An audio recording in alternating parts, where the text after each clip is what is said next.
Welcome everyone.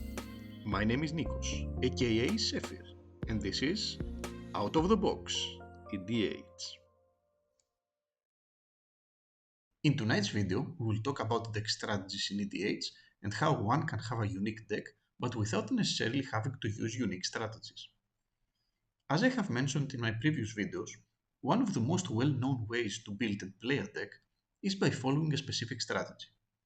The commander just plays a secondary supportive role in the overall deck strategy, either by providing some kind of small boost, rolling with said strategy, helping with some of the strategy's possible disadvantages, or simply be a backup plan. It is not needed for the deck to function, since the entire deck feels more like a well-oiled machine with a single purpose. That purpose, that strategy, can be a lot of things. Back in the day, we had just the broad and generic terms aggro, control, and combo, but nowadays the strategies are far more specific.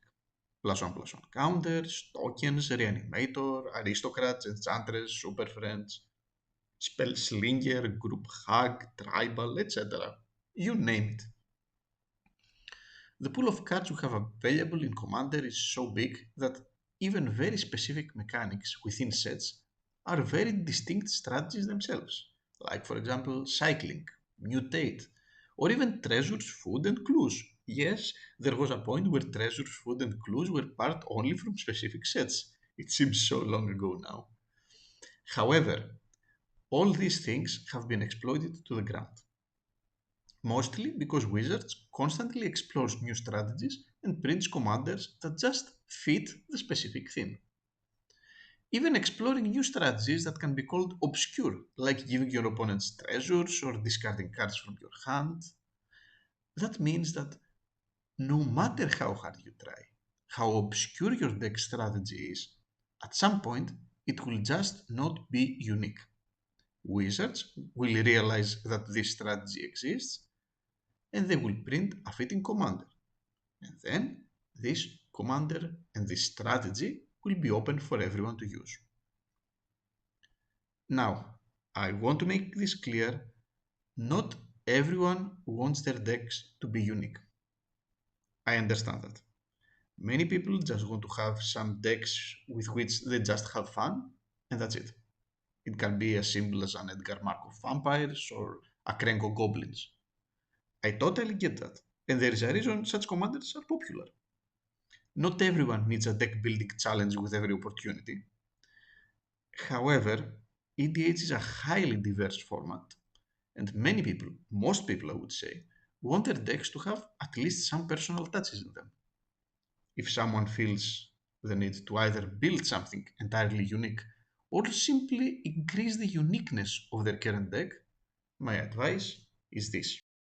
Don't go for a single strategy. Go for multiple. Call them sub-themes if you like. Mix two strategies, even more if you want, but usually two is a good number, in the same deck.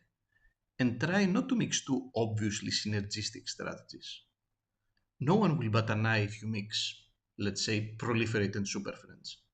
Everyone expects a Super Friends deck to have some kind of Proliferate effects anyways, and it will be far from unique. The more obscure and out of the ordinary your strategies are, the more unique your deck becomes, and the more unique the results. Is some synergy between these two strategies something to expect? It would be preferable.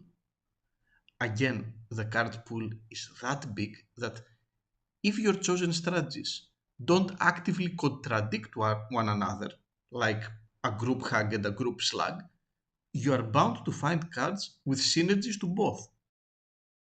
My Kinos and Tiro of Meletis deck is a great example of that.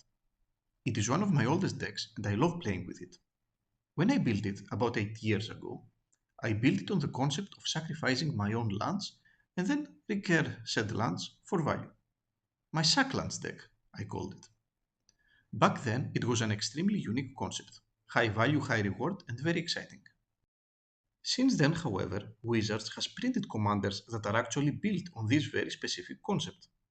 And not only that, they also supported this playstyle with many new and powerful cards that fit this strategy. Thus, my Kinos and Tiro deck, while enjoyable to play, it became far less unique. So what did I do? It all started when I decided to put a Duskana into the deck, an extremely powerful synergy with Field of the Dead. After a while, I realized that Lumra was printed, that could fit the deck as well. This was when I started exploring the idea of turning my Sacklands deck into what I call my Park Rangers deck, a deck that sacrifices its lands but also has a bear tribal something. After a while, I realized that there are enough cards that care for both lands and bears, and thus I put them in. And then, in the end, I was finally enough dedicated to put just bear tribal stuff. Thus, my Park Rangers deck is not only enjoyable to play, but also entirely unique. Another example is my Thraximundar Zomblins deck. It is a double tribal of zombies and goblins, built on the concept that both tribes have many sacrifice shenanigans. So, go out and see what kind of weird mixtures of strategies you can think of and make them work. Gold and life gain, group slack and dwarf tribal, color hated aristocrats, whatever. Don't worry about a commander that supports what you choose. This will be the last thing in your mind to add.